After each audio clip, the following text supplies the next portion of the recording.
Благодарам, почитувана председателка на комисијата, почитувана председателка на Судскиот совет. Ќе бидам прилично краток во моето обраќање денеска. Многу работи се кажаа во врска со извештајот за Судскиот совет. Многу конкретни работи се кажаа и многу убави работи слушнавме и од власта и од опозицијата. Очигледно е дека сите се согласуваме дека работата во судството не е како што треба. Очигледно е дека поголем дел од вас кажуваат реформи и така натаму, меѓутоа јас мислам дека на нас не ни требаат реформи, туку мислам дека на нас ни треба еден генерален ремонт во судството и тој ремонт мора да го направиме заеднички сите со еден државен и општествен консензус. И ова не го кажувам како политичка партија, туку го кажувам како граѓанин, односно како нешто што го чувствувам длабоко во себе. Го погледнав извештајот и прво отидов на препораките и на заклучоците. Обично така ги почнувам извештаите. И многу добро е напишано дека барате доследна примена на законите и можување услови за брза и ефикасна правда, тука ќе се согласиме сите. Следење на состојбите во судството, следење на работата на судиите и председателите преку новите методологии во ред. Подобрување на системот за избор, оценување, напредување, разрешување на судиите, нивно потранспарентно представување во јавноста во ред. Унапредување на транспарентноста и отчетноста на работата на Советот преку постојано известување на јавноста и на одлуките. Ефикасно и економично извршување на судскиот буџет, но и залагање за зголемување на независноста на буџетот, и тука се согласува.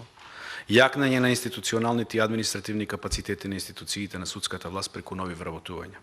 И тука се согласувам, иако ќе речам, новите вработувања, прашање е дали ќе може да ни донесат квалитет или ќе ни донесат дополнителна партизација на институциите како што е во моментов. И тука не сакам да префрлам топка на ова или на онаа гарнитура, знаеме сите, подеднакво сме свесни што се случуваше во текот на изминатите години, односно периодот на македонската самостојност 30-31 година, колку што ја имаме.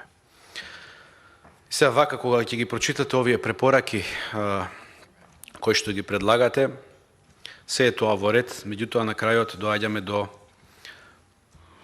вербата која што ја имаме, односно судството ја има кај граѓаните, таа е, односно недовербата е 92%, практично му доаѓаат како од 10 луѓе, 9 да не веруваат во судскиот систем. Што е фрапантно и тоа е застрашувачки. Токму затоа реков, на нас не е потребен еден генерален ремонт во тој сектор, кој што треба да биде независен и треба да ги носи своите одлуки без партиски притисоци, без политички притисоци и така натаму. Јас, погледувајќи го извештајот, има некои работи со кои што не се согласувам лично концепцијски како се дадени, бројките се такви какви што се, верувам дека се коректни од ваша страна напишани.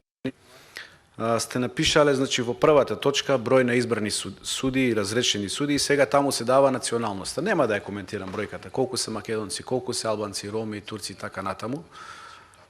Ворете, може би тоа е некоја обврска од некои други закони кои што се тука носени во собранието, меѓутоа мислам дека сите треба конечно да се согласиме дека воопшто не станува збор и не би требало да станува збор судија или поротник или било кое лице, значи, кое што ја врши таа должност во тие органи, да го оценуваме и да го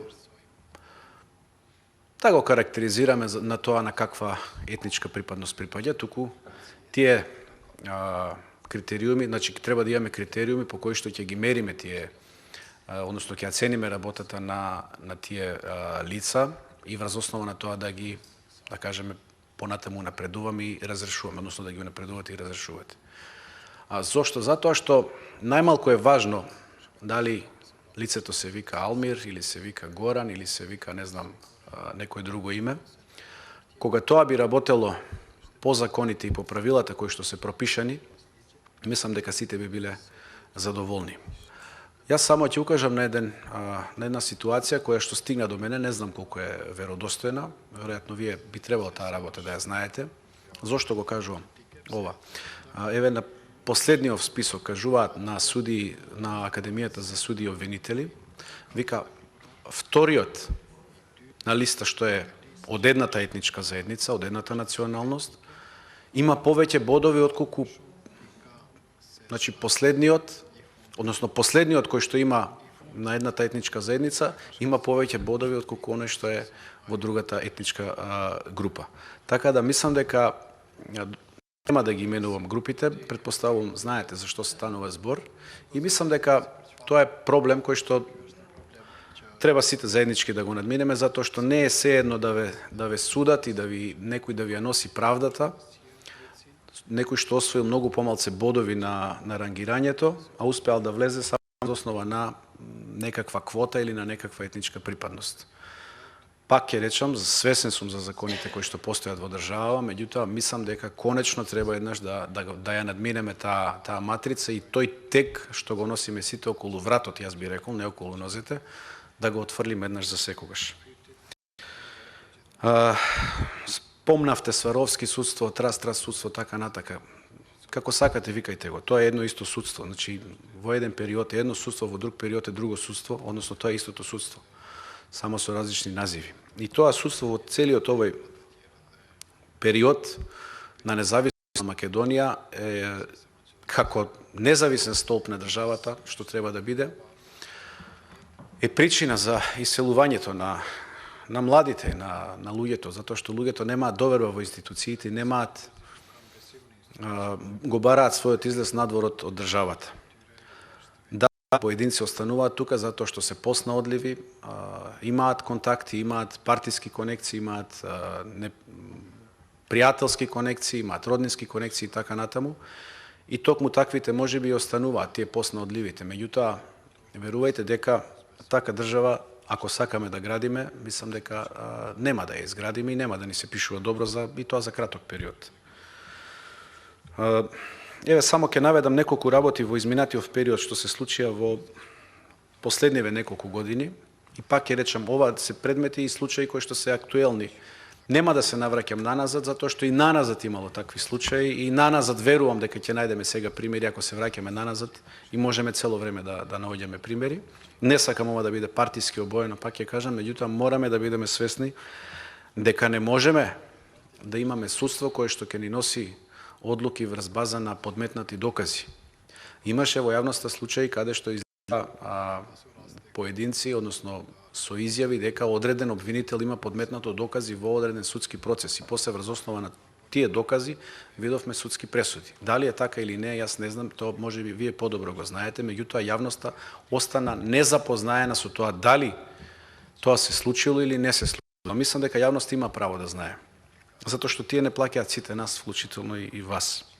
Понатаму мислам дека не можеме да се дозволи да се носат судски одлуки преку криење на докази, односно не земање во предвид на доказите во текот на постапките.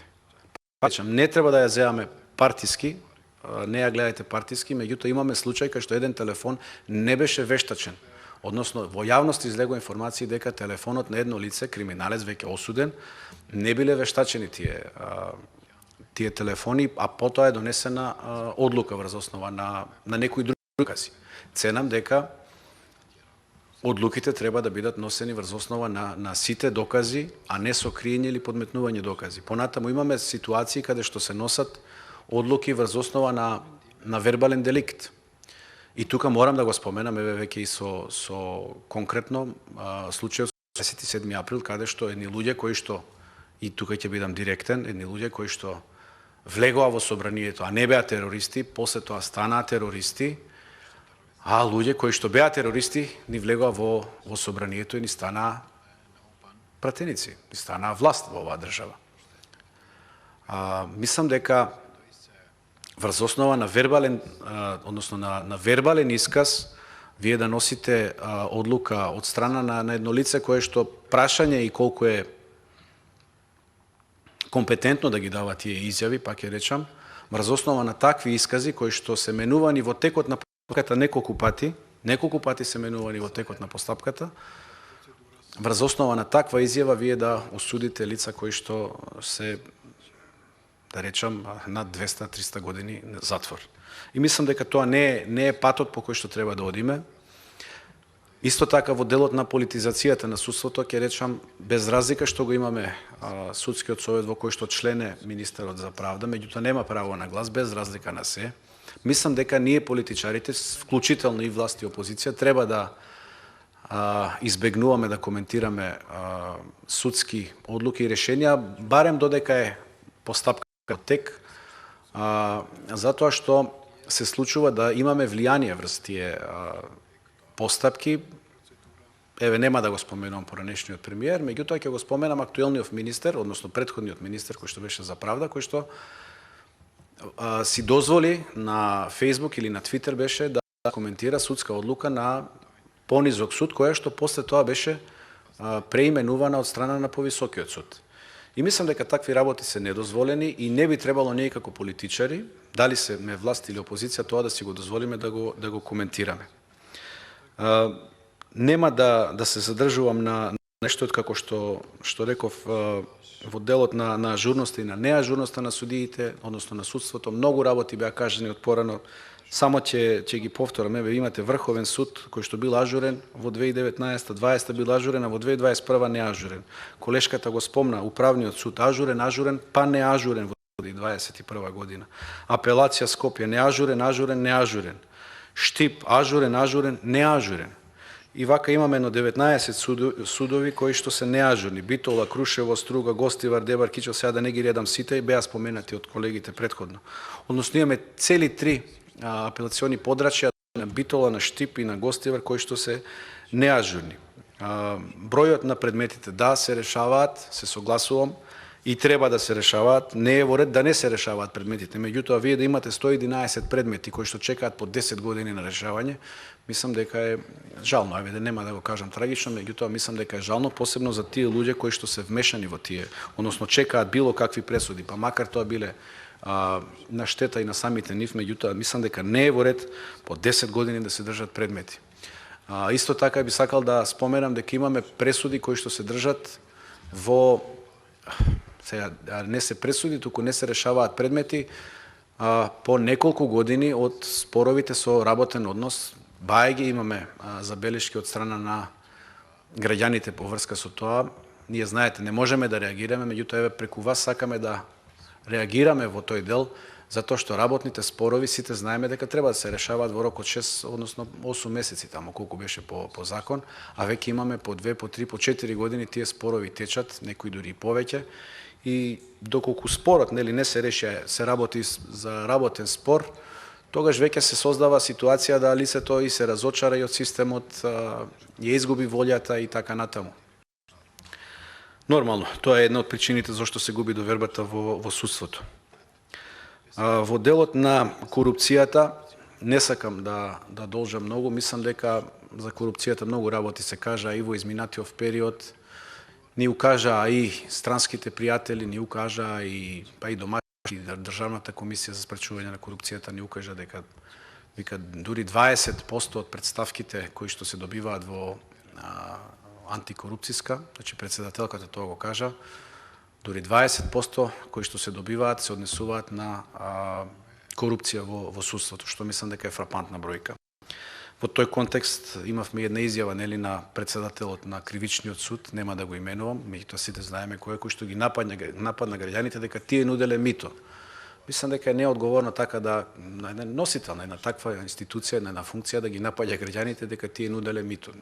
Никој не нуди мито ако не побара. Мислам дека ова помина така незабележано, не истретирано од судската фела, мислам дека не треба да молчите по однос на тоа прашање, сепак станува збор за председател на суд. И на крај, како што реков, ќе завршам така како што почнав, значи генерален ремонт и мислам дека тој долго на ветинг кој што и поранешниот премиер го најавуваше, мислам дека конечно треба да се случи, треба да го видиме и потеклото на имотот, на судиите, треба да ги видиме и другите елементи кои што може да укажуваат на пречки за извршување на должноста, односно на функцијата на која што се назначени, за да конечно еднаш ставиме крај, или барем да почнеме, ајде да не одиме со крајот, да одиме со почеток, да почнеме да си веруваме на институциите и граѓаните конечно да ја добијат таа долго очекувана верба во правдата и во правниот систем.